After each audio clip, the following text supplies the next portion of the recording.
We are back again with another character analysis for Heroes Revolution Rebirth, and this time is for Sonata Namako, the host for the Nine-Tailed Beast, as you can see in the thumbnail. Let's not waste any more time and get into this.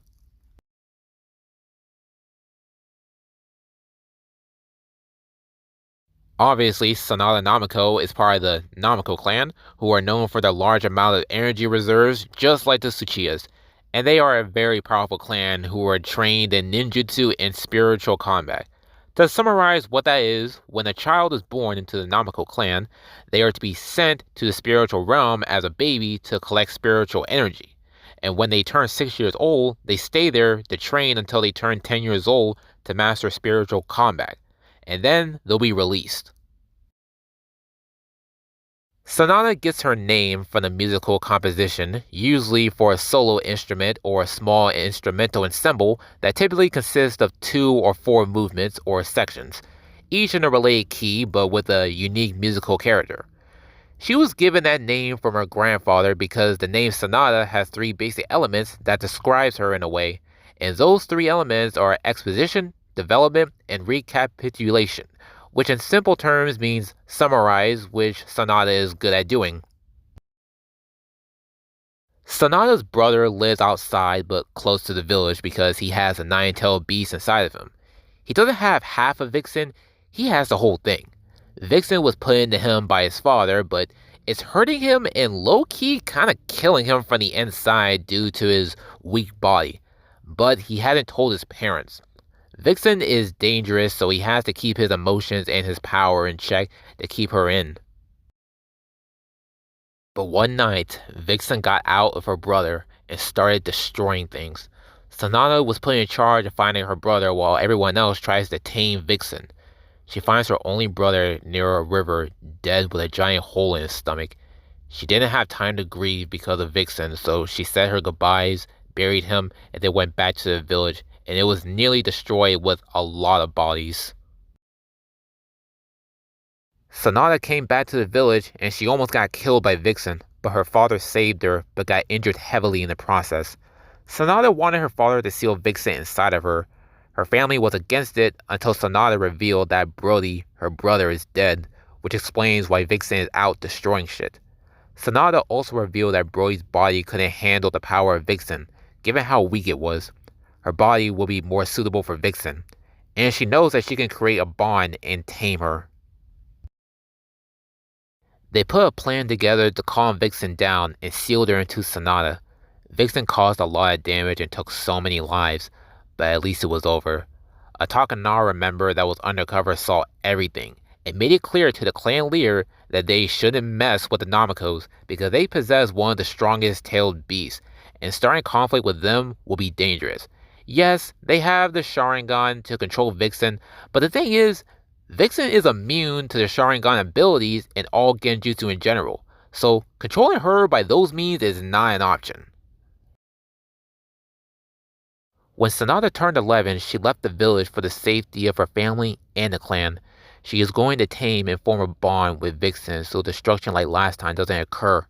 The village will be defenseless for a while, but Sonata's mother caught the two-tailed beast and became the host, so they're fine. Sonata traveled with Vixen, and they don't get along. Vixen is stubborn and won't work with Sonata at all. But Vixen does respect Sonata's power, but she's not going to say that out loud. Very tsundere energy. During the travel, she goes into a forest and sees a guy with a ponytail standing over a dead girl. And when the guy turns around, he tries to kill her, but she easily evades his attacks. Sonata is very confused, so she knocks him out and ties him to a tree and buries the dead girl. The guy wakes up and introduces himself as Ambrose, who will be getting his own video soon. Sonata is a little annoyed that he's talking to her so casually after almost killing her. He apologizes and explains that curse mark was placed into his brain by witches.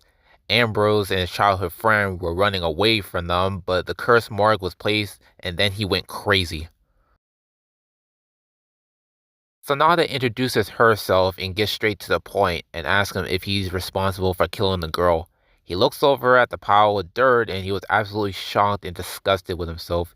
He slips out of the rope by turning himself into a shadow and goes to his childhood friend. Sonata waited for him while he grieved and asked him if he wanted to travel with her, and Ambrose agreed since he had nowhere to go and nothing to do besides train. During the trip, Sonata and Ambrose trained, they got closer, eventually they started dating and they have been together ever since. They met Tanner a year later and he wasn't really interested in interacting with them, but he gave in eventually since he was alone.